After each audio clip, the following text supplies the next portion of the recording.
va retrouver Dolores Mazzola. D'ailleurs, j'aimerais bien vous entendre, moi, dans ce bâtiment extraordinaire qu'est le monastère royal de Brou. Dolores nous y attend pour nous faire découvrir ce chef-d'œuvre absolu de Dolores. Il faut le rappeler quand même. Oui, tout à fait, Alain, un chef-d'œuvre absolu où effectivement j'ai la chance de pouvoir entrer avec Pierre-Gilles Giraud, notre invité, notre hôte, pardon, qui nous fait découvrir ce lieu. Où sommes-nous ici, Pierre-Gilles? Eh bien, nous avons traversé depuis l'église le cloître des Hôtes, le premier cloître, et puis nous sommes ici dans le cloître des moines, véritablement réservé à la communauté monastique. À la prière, on est bien d'accord. C'est ça, la méditation, la lecture, sous ces très belles galeries voûtées. Ce que vous disiez, c'est qu'effectivement, ce lieu était caractéristique, le monastère royal de Brou, parce qu'il disposait de 3 cloîtres. On verra le dernier tout à l'heure. Mais ça veut dire qu'ici, c'était pas un lieu où on trouvait des enfants, contrairement à aujourd'hui. Exactement. Non, il y avait parfois de ce qu'on appelle des oblats, donc de très jeunes enfants promis à la vie religieuse dans différents monastères. Mais naturellement, c'est surtout la communauté des moines qui vit et se trouve ici. Alors on va rejoindre tout de suite Lucie qui s'occupe du service plutôt jeune public, j'ai envie de dire, mais non, service visiteur des publics, voilà, des bonjour. publics. Bonjour Lucie. Alors simplement ici, vous êtes en charge de toutes les activités, on va dire, pour faire découvrir ce lieu avec les plus jeunes. Est-ce que c'est pas si simple que ça de faire entrer ce monastère qui est quand même un lieu vieux de 500 ans dans le 21e siècle?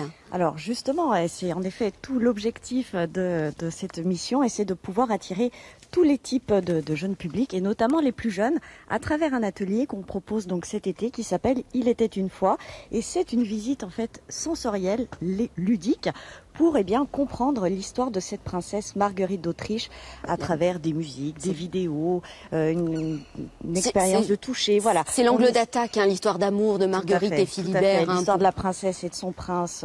Voilà, ça fonctionne bien auprès des jeunes. Alors on peut venir ici à Brou à partir de quel âge? À partir de tout âge, je dirais, mais surtout spécifiquement pour cet atelier, Il était une fois, à partir des 3-5 ans. Ah, c'est tôt quand même. Voilà, c'est assez tôt, mais entouré des parents, ça fonctionne très bien. Ça fonctionne très bien. Et puis ensuite, on a ce fameux petit livret. Ce petit livret que j'ai là à la main.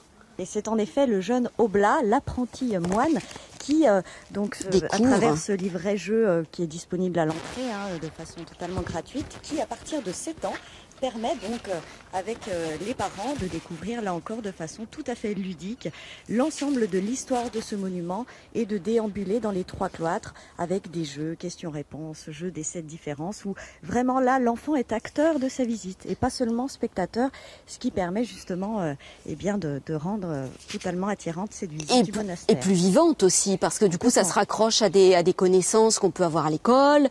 Moi je suis étonnée parce que là il faut lire. Ça veut dire que les enfants peuvent se faire aider par les parents, les grands-parents? Totalement, c'est tout à fait le but de ce livret, c'est de pouvoir vraiment jouer, s'amuser, découvrir en famille, aider donc des plus grands pour bien évidemment trouver l'ensemble des réponses. Alors Alaric, il a vraiment existé? Question piège. Alors non, mais c'est vrai que ces petits oblats qui donc justement étaient destinés à comprendre comment fonctionnait la vie d'un monastère, en effet c'était courant de pouvoir venir un petit peu faire son stage de découverte au monastère. Voilà, au XVIe siècle. Alors moi j'ai envie de dire, aujourd'hui les enfants ils aiment les jeux vidéo, ils aiment les choses qui bougent, les choses qui sont de la réalité virtuelle. Vous allez avoir ça aussi ici? Oui, exactement. Alors, on ouvre très prochainement une exposition temporaire qui s'appelle Quel chantier? Et là, je dirais, on met le paquet en effet sur les nouvelles technologies. Alors, c'est vrai qu'en plus, on est sur un thème tout à fait porteur pour les jeunes, les bâtisseurs du Moyen-Âge. On sait que beaucoup ont des jeux vidéo qui s'imprègnent de ces temps moyenâgeux. Et on va, au travers de différents systèmes de médiation, tablettes tactiles, modélisation 3D, espace à toucher, vidéo, pouvoir justement découvrir l'ensemble de ces métiers et des savoir-faire des bâtisseurs jusqu'aux restaurateurs d'aujourd'hui. Alors c'est le monastère de Brou 2.0, j'ai envie de dire. C'est ça, avec un point d'orgue, on aura la chance de pouvoir s'immerger dans le monastère et dans l'église tel que c'était le cas au XVIe siècle, donc au temps de Marguerite, avec un casque de réalité virtuelle. Alors, on l'a pas sur la tête, on l'a pas aujourd'hui, parce que c'est une des surprises du monastère pour cet été. Voilà. Alors on va aller découvrir dans quelques instants, Alain, en compagnie de Pierre-Gilles, l'exposition quel chantier. Il va nous conduire là-bas tout de suite. Vous allez voir, c'est fascinant, le temps des bâtisseurs. On va en apprendre plus. Merci Lucie. Merci à tout à l'heure, Dolores. On a Jean Sangali, notre invité, qui est absolument fasciné par cette histoire et par ce lieu. Il faut y aller, Jean, parce que vraiment, c'est une découverte. Je suis sûr que vous en reviendrez changer. Je vais y aller, je vais même amener ma guitare, je vais faire égrener quelques notes.